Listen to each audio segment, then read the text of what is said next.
Un saludo de parte del Registro Nacional en este ciclo de charlas que se han venido dando a lo largo del tiempo. Esta vez corresponde al registro inmobiliario, el tema que han solicitado nuestras autoridades, que se ha definido como la materia no tutelable por la dirección del registro inmobiliario. Mi nombre es Federico Jiménez Antillón, soy asesor jurídico de la dirección de este registro y de primero quiero dejar manifiesto cuáles van a ser los puntos a tratar. ¿Por qué? Porque estamos hablando de lo que no se tutela y esto genera un detalle muy particular porque estamos hablando de algo que no se hace. Y para abordar una temática de este tipo, lo primero que hay que hacer es decir muy rápidamente qué es lo que hacemos para después pasar a explicar lo que no hacemos y el por qué no lo hacemos. En ese sentido, los puntos que se tratarán será, en primer término, la gestión administrativa, que se aboca a ver lo que son las inconsistencias registrales. Luego se verán las inconsistencias extrarregistrales, comúnmente relacionadas con los fraudes sobre bienes registrables, la legitimación que debe existir para poder accionar ante la dirección del registro inmobiliario y finalmente ejemplos de casos concretos que provocan denegatorias precisamente por ser materia no tutelable. En ese sentido, arrancamos indicando que la gestión administrativa se dirige a lo que es el abordaje de las inconsistencias de origen registral. Como su nombre lo dice, es las que se producen en razón de la gestión o de nuestra actividad como institución y como registro inmobiliario en específico. Y esto lo define el artículo 15 del Reglamento de Organización del Registro Inmobiliario, en donde nos explica que son aquellas que se producen o se derivan de la calificación e inscripción de documentos o del levantamiento catastral, así como los errores involuntarios de los registradores a la hora de inscribir un documento, las fallas en los sistemas informáticos, que eso también puede generar una inconsistencia, y luego la manipulación dolosa. Aquí ya vemos que cambiamos un poco porque sí, hay una voluntad en el sentido de generar un resultado negativo, y esto tiene un tratamiento distinto, pero siempre dentro del ámbito de la gestión administrativa por ser una inconsistencia registral. Los procedimientos los vamos a encontrar en este reglamento de organización del registro inmobiliario, que para asuntos de precisión es el decreto ejecutivo número 35.509 del 30 de septiembre del 2009. Son los artículos 21 y siguientes de este cuerpo normativo, el cual, para hacerlo un poco más corto el nombre, lo definimos como RORI. ¿Qué es lo que se produce? Una cautela de un asiento con una nota de advertencia administrativa que su efecto es de publicidad noticia. Esto lo define el artículo 25 del RORI, y la publicidad noticia significa que eso no va a impedir la registración de documentos posteriores. Lo que hace es advertirle a las personas que existe un elemento que está siendo investigado en razón de la presencia de una inconsistencia de origen registral. Entonces, ¿qué estamos haciendo con esto? Ampliando la publicidad registral a lo que contiene un expediente administrativo, el cual necesariamente va a estar referido con su número, y la persona que tenga que hacer una investigación sobre ese bien deberá necesariamente ir a imponerse del contenido de ese expediente administrativo. Ya como trámite, obviamente tenemos que darle audiencia a las partes, notificándoles de qué se trata, por qué se abre y cuáles son los elementos que nos llevan a determinar que existe una inconsistencia de origen registral. Eso se hace por medio de correos certificados que va dirigido a la dirección que consta en nuestra publicidad registral, y en caso de no lograrse localizar a la persona en la dirección que tenemos, pues entonces la normativa dice que se publican edictos en la Gaceta. lo cual genera un inconveniente porque lamentablemente no tenemos la costumbre de leer la Gaceta, a pesar de que ahora está disponible digitalmente y que es mucho más sencillo tener acceso a la misma. Una vez que se da la audiencia y se da un plazo de 15 días hábiles luego de haberla recibido, las partes pueden venir y manifestar lo que estimen pertinente en procura de buscar la solución. Eso es lo que llamamos el acuerdo de partes dirigido a darle un saneamiento a la inexactitud de origen registral. Esto lo podemos ver en los artículos 18 y 19 del Reglamento de Organización del Registro Inmobiliario, al igual que el 454 del Código Civil, que definen que ese saneamiento se dará a partir del momento en que se tome el acuerdo y se presente la resolución respectiva al diario para ejecutarla. Evidentemente, la mentalidad de los humanos muchas veces no logramos llegar a esos acuerdos y efectivamente la normativa dispone cuál es la consecuencia de no llegarse a un acuerdo. Y esto es simple y sencillamente la inmovilización de los asientos registrales afectados por la inconsistencia de origen registral, la cual muchas veces la gente tiene la idea errónea de que tiene una vigencia de 10 años. Eso no es cierto. La Sala Constitucional en el voto 602-97 dijo que la duración de una medida de este tipo será tan larga o tan extensa como las partes dispongan por no buscarle una solución. Es decir, que podrá tardar 2, 3, 4 años si se ponen de acuerdo, o podrá durar más de los 10, 20 o toda la vida en caso que no se lleguen a poner de acuerdo. Entonces salta la incógnita, que es mejor aprovechar el momento previo al dictado de la resolución que inmoviliza una finca y la abstrae del tráfico inmobiliario para poder solucionarlo y llegar a un acuerdo. Dice la sabiduría popular que más vale un mal arreglo que un buen pleito, o en fin, seguir cada uno por su lado, llevarlo a los tribunales de justicia y que sea un juez de la República el que decida. En cualquiera de los dos casos, la inmovilización se mantendrá mientras no llegue un saneamiento, sea por una orden judicial o sea que las partes se pusieron de acuerdo.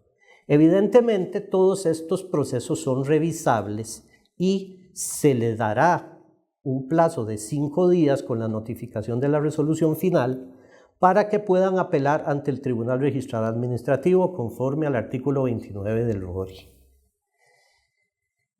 Es muy importante en la gestión administrativa contar con legitimación. No es cualquier persona la que puede solicitar que se lleve a cabo la apertura de un proceso de esta naturaleza, pues deberán ser los titulares de los derechos inscritos o todo aquel interesado afectado que demuestre que tiene un interés con respecto a la afectación que está dando la inconsistencia sobre esos bienes registrables. Si no se demuestra la legitimación, esto es muy importante, pero la inexactitud sí queda evidenciada, la Dirección del Registro Inmobiliario debe de oficio continuar con la investigación que el caso amerita para llegar a un resultado como el que les dije anteriormente, el saneamiento o la inmovilización. Pero aquí lo importante es que aquel gestionante inicial que no demostró la legitimación, lo sacamos de la escena por una razón muy sencilla, porque no tiene esa legitimación que le permita continuar ahí. La gestión administrativa, el fin último, siempre va a ser lograr el saneamiento. Y solo cuando es un fracaso, podemos llamarlo así, que la gestión administrativa no nos llevó a un resultado positivo, pues se dará la inmovilización. Como se dijo antes, con publicidad efecto, es decir, se abstrae, queda fuera del tráfico inmobiliario aquel bien al cual se le impone. En segundo lugar, o como segundo gran universo de acción que tiene la Dirección del Registro Inmobiliario, son las inexactitudes de origen extrarregistral, comúnmente relacionadas con los fraudes, que es lo que más genera el accionar en este sentido. Y como su nombre lo dice, se generan fuera de nuestro ámbito, es decir, la inconsistencia no se provoca dentro del quehacer del registro inmobiliario, sino que viene de afuera. ¿Cómo? En un documento auténtico o fehaciente conforme a la ley que de alguna manera se manipula dolosamente para insertar en él cosas que no son ciertas. Entonces es un documento que tiene toda la apariencia de buen derecho, ingresa muchas veces amparado por la fe pública del notario que lo emite, pero que tiene un contenido falso o adulterado que no se va a detectar en el proceso de calificación del registrador. Entonces accede a la publicidad registral ya sea de manera provisional con una anotación o, en el peor de los casos, de manera definitiva con la inscripción de ese asiento espurio. En este caso tenemos dos escenarios para el abordaje de las inexactitudes de origen extrarregistral. En primer lugar, vamos a tener la del Reglamento de Organización del Registro Inmobiliario, que son los artículos 31 y siguientes, y como un segundo escenario, que es un poco más ambicioso y fuerte, está la Ley de Fortalecimiento a la Seguridad Registral Inmobiliaria, que es la número 9602 del 13 de agosto de 2018, y su reglamento, que es Decreto Ejecutivo 41.959 del 16 de julio del 2019. Esto fue un esfuerzo de las autoridades del registro inmobiliario por dotar de colmillos a esta dirección para poder abordar de mejor manera el fraude, porque lamentablemente ha sido un fenómeno creciente y que genera consecuencias nefastas, no solo para las personas desposeídas, sino para nosotros como institución, porque estamos inscribiendo cosas que no se deberían inscribir, pero que lamentablemente, por lo que les indiqué anteriormente, no es posible detectar, porque no nos enfrentamos a aficionados, a gente que tiene conocimiento y lo aplica para hacer fechorías y desposeer a las personas de sus legítimos bienes. El procedimiento es absolutamente diferenciado. ¿Por qué? Porque son causas distintas y es una medida cautelar diferente que se va a utilizar para manchar o para advertir dentro de la publicidad registral la existencia de este tipo de inexactitud. La cautelar se llama nota de prevención, al igual que la advertencia administrativa es de publicidad noticia, como lo define el artículo 32 del RORI, y de igual manera lo que hace es decirle a cualquier persona interesada en ese bien que existe un expediente administrativo que está prolongando la publicidad y la dirige hacia la misma para ir a darse cuenta de qué es lo que se está investigando. Aquí la legitimación juega un papel también importante, pero no es tan estricta como en la gestión administrativa pura. ¿Por qué? Porque existe la necesidad de advertir y de mantener informado a ese gestionante de cuál es el resultado que se está llevando a cabo en este procedimiento. Entonces, más que enfocarnos en que si debe, puede o está legitimado para accionar, lo que vamos a pedir, eso sí, con mucha rigidez, es el cumplimiento de los elementos que pide la norma, en que se pueden definir simple y sencillamente como una denuncia penal y una prueba objetiva. La denuncia penal lo que va a significar es que aquella persona se va a hacer responsable de sus manifestaciones en el sentido de que si existe alguna falsedad se le va a invertir y el órgano acusador puede ir en su contra por una denuncia calumniosa o algún otro tipo de delito. Y el segundo elemento es la prueba objetiva. ¿Por qué? Porque eso debe ser de una fortaleza tal que no se dé para interpretación.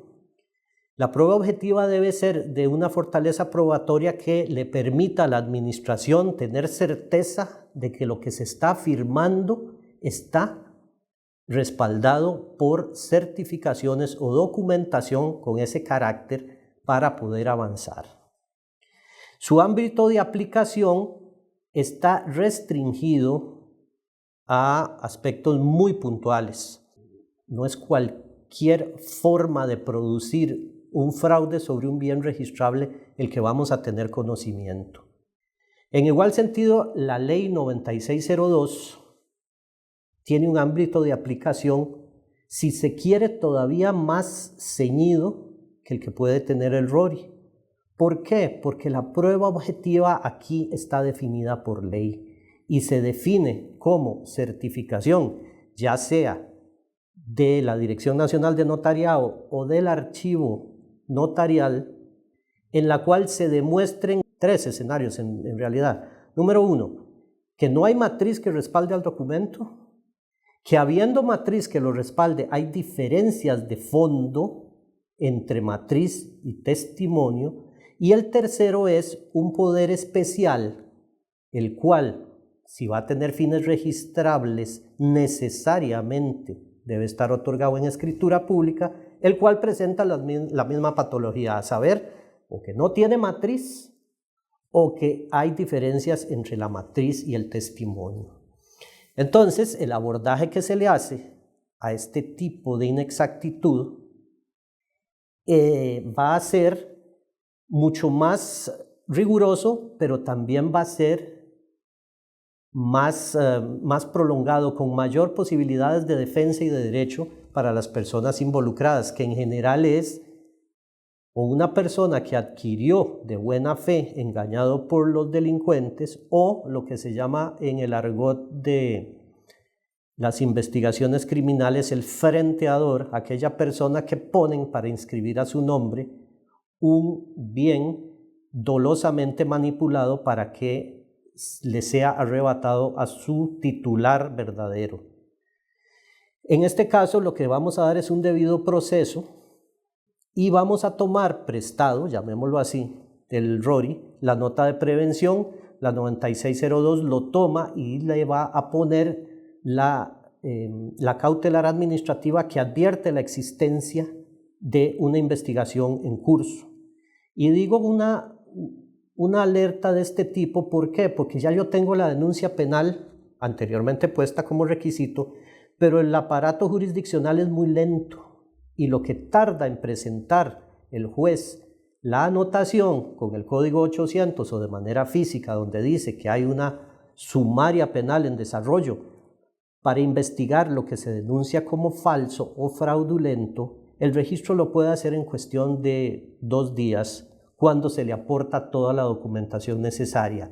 Y ese es el preciso momento en que la publicidad registral genera un elemento para quitar la posibilidad de que una persona diga que es un tercero registral protegido. ¿Por qué razón? Porque ya la publicidad le está advirtiendo, mire, si usted negocia con este bien, se atiene a las consecuencias de lo que pueda ocurrir en el proceso penal que se derive de la sumaria X. Entonces, eso es un elemento muy importante que se da a nivel tanto del RORI como de la Ley 9602. La finalidad que va a tener esta ley es bastante ambiciosa. ¿Por qué? Porque en sede administrativa tenemos la posibilidad de cancelar asientos provisionales o definitivos. ¿Qué significa esto? Que un documento que está anotado, la Dirección del Registro Inmobiliario puede ordenar que se cancele. Y de la misma forma, un documento que está ya inscrito, es decir, se dio el traspaso, se dio la hipoteca, se dio la segregación, se dio ese etcétera fraudulento, la sede administrativa puede ordenar la devolución a su titular original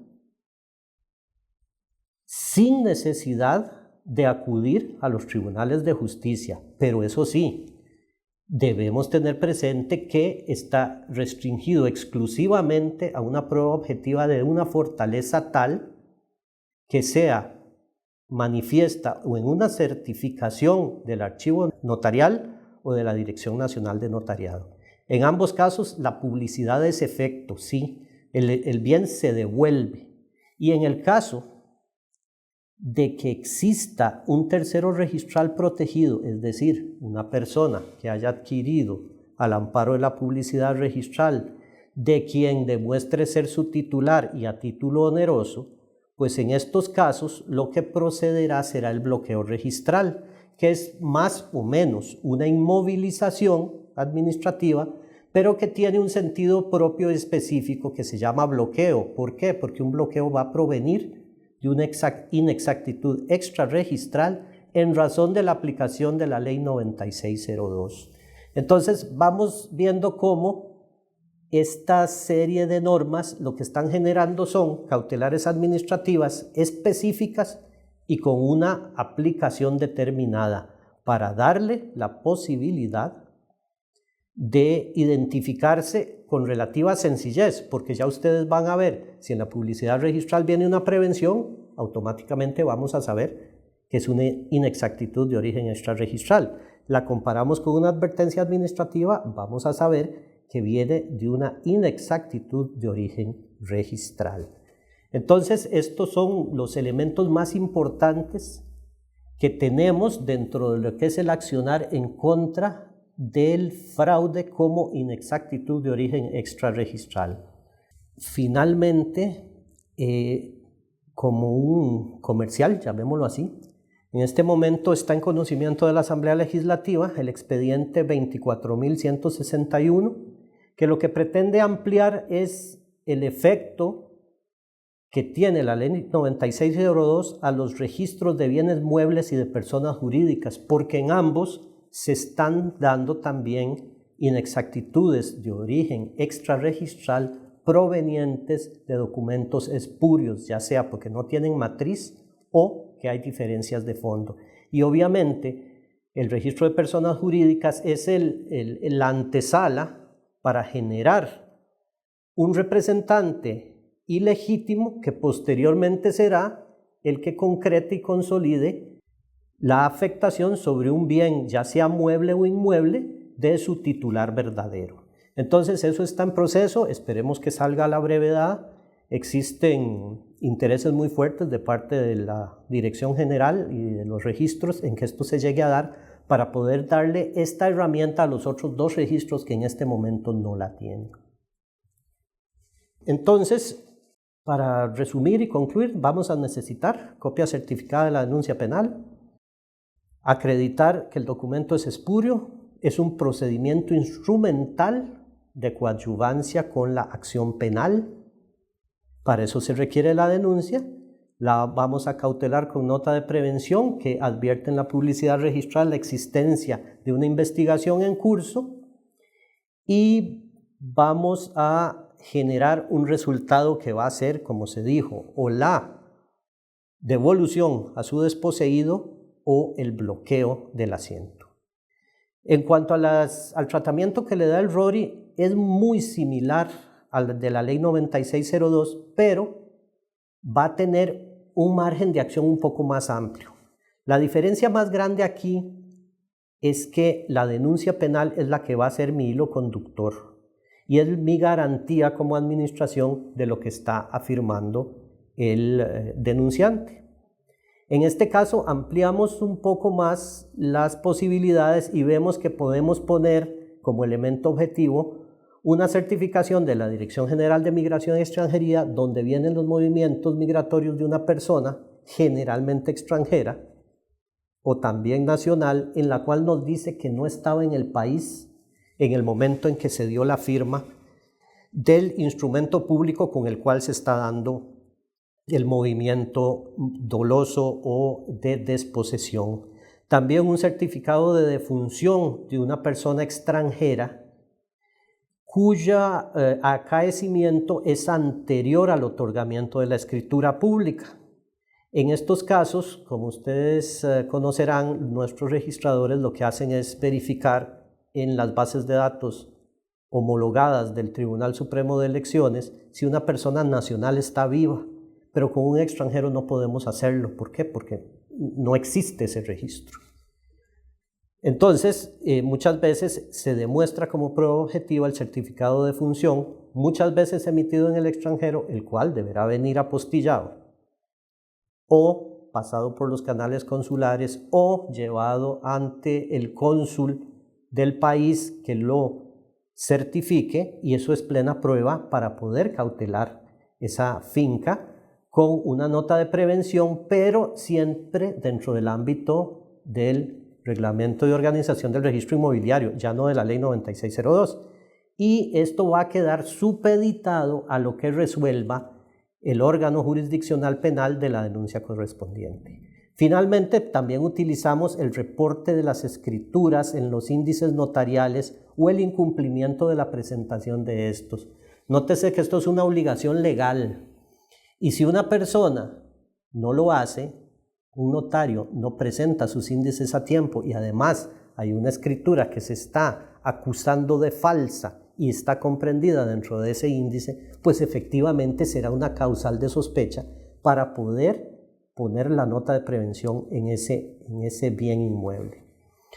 En estos casos, la normativa dice que el levantamiento de la nota de prevención va a quedar supeditada a lo que resuelve el órgano jurisdiccional. Lógicamente, como un procedimiento instrumental de la jurisdicción penal, ellos son los que van a decidir qué hacemos nosotros para el levantamiento de la nota de prevención. ¿Por qué razón? Número uno, porque hay una denuncia penal que ya me presentaron y vemos que es coincidente los hechos que ahí se manifiestan. Y número dos, la prueba objetiva, que es la que me llevó a la posibilidad de poder generar la anotación de la cautelar administrativa. Existe un segundo elemento por medio del cual yo puedo levantar la prevención en razón del RORI, y es que de los asientos registrales se denote un saneamiento de la inexactitud que generó su cautela. Estos casos son muy restringidos, pero no son imposibles. ¿Por qué? Porque muchas veces el delincuente, al verse, entre comillas, descubierto y teniendo una nota de prevención que ya le dije, no, nadie me va a comprar esto, el damnificado lo contacta, se ha dado el caso, lo contacta y le dice, bueno, devuélvamelo. Lo devuelven y nosotros a partir de ahí podemos generar el saneamiento y levantar la nota de prevención. Y ojo, esto no significa que va a tener igual resultado en la sede penal, porque el delito se cometió. Serán los jueces o los tribunales penales los que resuelvan cuál va a ser el resultado del asunto. Pero en cuanto a lo que es la publicidad registral como posibilidad para el saneamiento, puede llevarse a cabo. Ya hecha esta aclaración de los dos grandes universos que utilizamos nosotros en el accionar de la Dirección del Registro Inmobiliario, corresponde pasar a ver algunos ejemplos de lo que ha sido más común a la hora de generar rechazos a las solicitudes de las partes. Y en estos vamos en primer término a ver que se nos solicitan certificaciones de asientos o expedientes por parte de particulares. En estos casos, el Registro Nacional ha dispuesto que para obtener este tipo de documentación está la plataforma de servicios, en la cual cualquier interesado puede ir a solicitar que se le emita una certificación de un asiento o de un expediente administrativo en curso. Y solamente serán para las autoridades judiciales o administrativas las que lo puedan solicitar a la dirección, que por medio de su asesoría jurídica va a emitir eso para estas autoridades. El respaldo de esta normativa es el Decreto Ejecutivo 34.404-J, que claramente dice que solo en estos casos podemos actuar. El segundo ejemplo, este es muy particular y muy interesante, y se refiere a los planos de usucapión, que muchas veces nos dice el titular de una finca que llega y le levantaron un plano que abarca parte de su finca y que resulta que eso es absolutamente espurio y nos piden cautélelo, prácticamente cancélelo, etc. Aquí hay que tener presente que el instituto jurídico de la usucapión o prescripción positiva lo que está dándole es la posibilidad a una persona que ha poseído un inmueble de forma quieta, pública, pacífica, ininterrumpida y en calidad de dueño por 10 o más años, de obtener un título sobre esa porción de terreno. Y la base fundamental para lograr esto es tener un plano. Entonces, esa persona debe necesariamente solicitarle a un profesional de la agrimensura que haga el levantamiento. Ese levantamiento se hará a partir de lo que dispone el artículo 22 del reglamento de la Ley del Catastro Nacional, que es muy importante tomarlo en consideración porque ese artículo lo que nos habla es de la legitimación para solicitar un levantamiento de un plano que posteriormente se pretenderá inscribir. Y nos dice que es el titular registral, el poseedor, ojo, que esta norma está habilitándole a ese poseedor a que solicite los servicios de un profesional de la agrimensura, lo mismo que un concesionario o una persona que demuestre de manera fehaciente que tiene algún tipo de interés o relación con ese bien inmueble. Por ejemplo, en el caso de una persona fallecida, si el titular está fallecido, deberá ser el albacea de la sucesión. En el caso de que esté a nombre de copropietarios, sea más de uno el dueño, deberán ser todos aquellos los que le soliciten al tipógrafo la intervención. Y en el caso de que esté dividido en nudatarios y usufructuarios, también deberán ser todos ellos los que le soliciten los servicios para el levantamiento.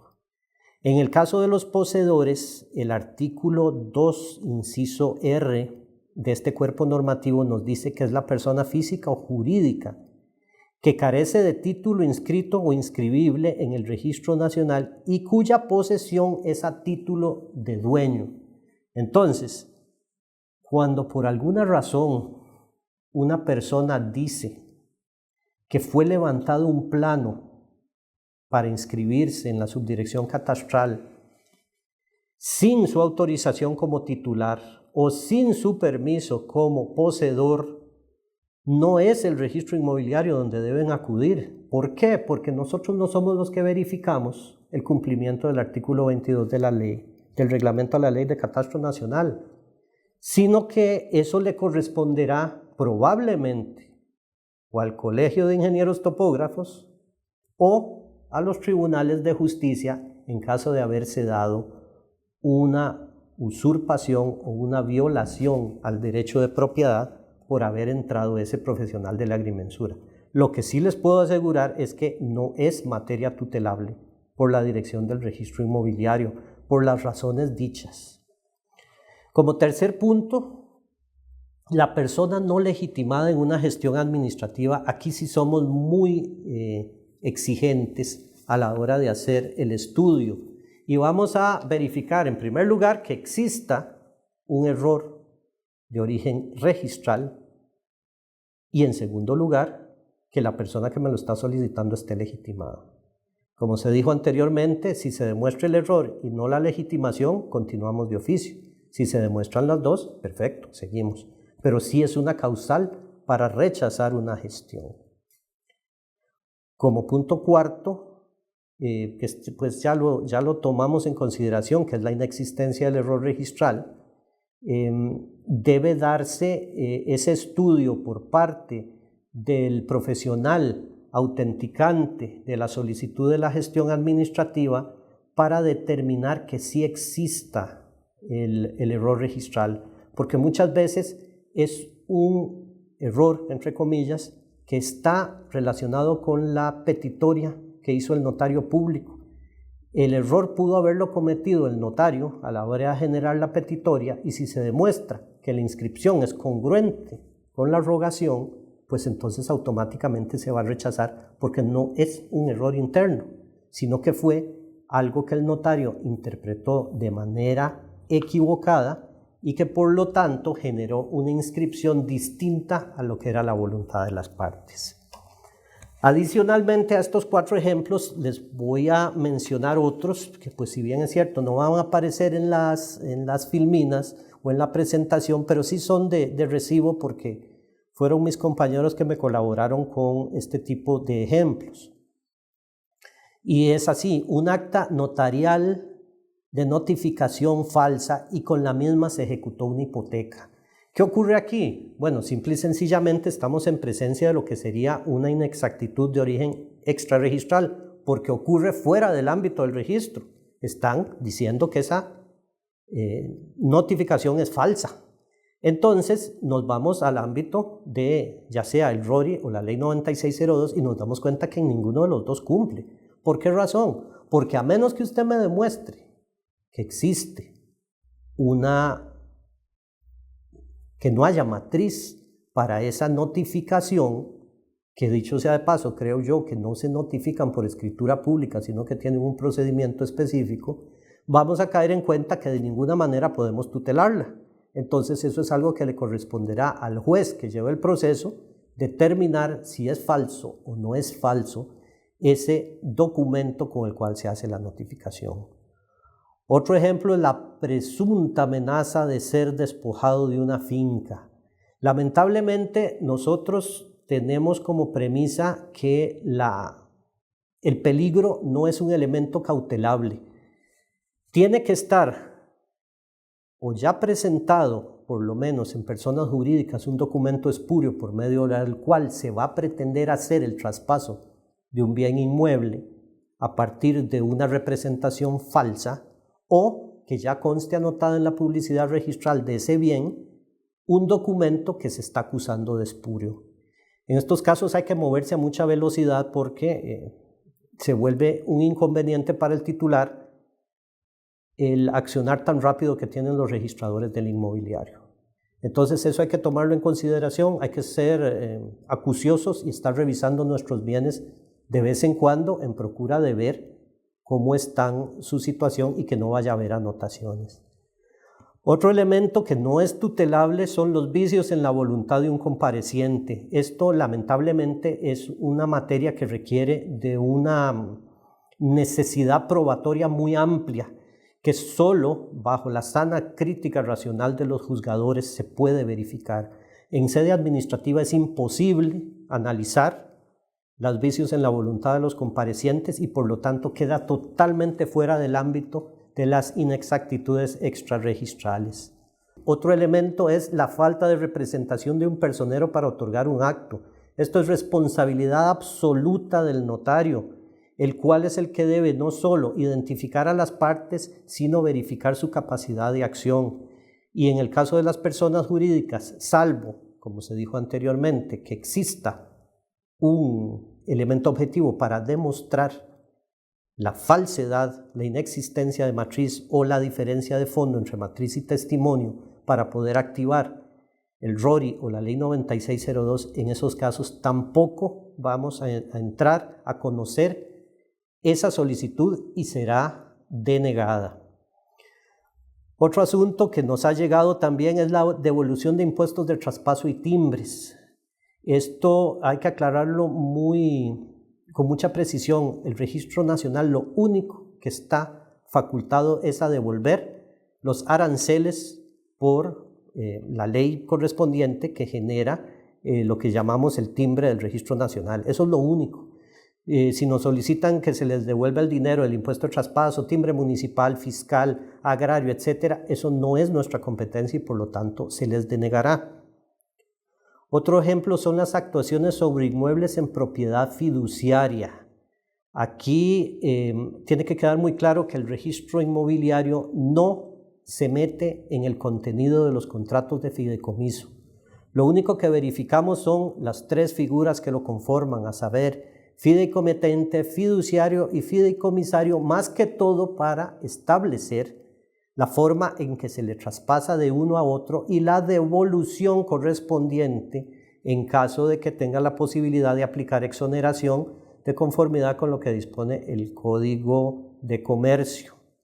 Entonces, todo lo que nos digan que mire que incumplió con la normativa que el contrato dice, todo eso no es harina de nuestro costal, por cuanto ni siquiera pedimos el contenido de un contrato de fideicomiso para hacer el traspaso en propiedad fiduciaria del fideicomitente al fiduciario. El penúltimo caso sería aspectos relativos a la actuación o falta de actuación de un administrador de un condominio. En estos casos, el registro inmobiliario lo único que hace es registrar y publicitar quién es el administrador, mas no así las condiciones de su función o de su actuación. Esto es algo que las personas, cuando toman la decisión de comprar un bien que está sujeto a propiedad en condominio, llámesele una finca filial, van a tener que estudiar minuciosamente el contenido del reglamento, porque ese reglamento es como quien dice la ley entre las partes que se generan para tener un accionar armonioso dentro de esa figura que mezcla una parte privativa con parte común, y por lo tanto es muy importante que antes de tomar esa decisión investiguen un poco de cómo es el accionar de ese condominio para ver que en el futuro no vayan a tener alguna sorpresa. Y cito un ejemplo muy claro que me tocó en un expediente que de ahí habían determinado que el nombramiento del administrador era por un periodo muy prolongado y resulta que habían elegido como al tercer administrador y no les salió tan bueno como los otros porque ya el desarrollador había traspasado prácticamente todas las filiales y entonces ahí era donde empezaba a volverse un contrasentido que tuviera un periodo tan largo, porque si es muy bueno, bienvenido, pero si no resulta bueno, es un problema bastante serio. Y el último punto, que también es muy curioso y muy particular, muy sencillo, han venido solicitudes que nos piden: calcúleme cuántos son los honorarios que debo cobrar como notario en un otorgamiento determinado. Eso definitivamente no es materia del registro inmobiliario, porque para eso está el Colegio de Abogados, que define el arancel correspondiente para la fijación de los honorarios de este tipo de funcionarios. Ejemplos pueden haber muchísimos más, pero lamentablemente el tiempo es corto y existen las posibilidades de que si tienen duda de algo, se apersonen ante la dirección del registro inmobiliario, hagan la pregunta, para eso estamos los asesores, los podemos guiar, los podemos conducir, hagan previo el estudio para que lleguen con un caso que sea concreto, determinado y sea fácil de revisar o sea más sencillo de revisar. Entonces, para lo que es las consultas telefónicas, el call center es el 2202-0777 o el 2202-0888, manifestando que es siempre mejor atenderlos de manera presencial, de tal forma que podamos analizar con mayor detenimiento cuál es eso que ustedes consideran que puede ser una inconsistencia, ya sea registral o extrarregistral, para su abordaje.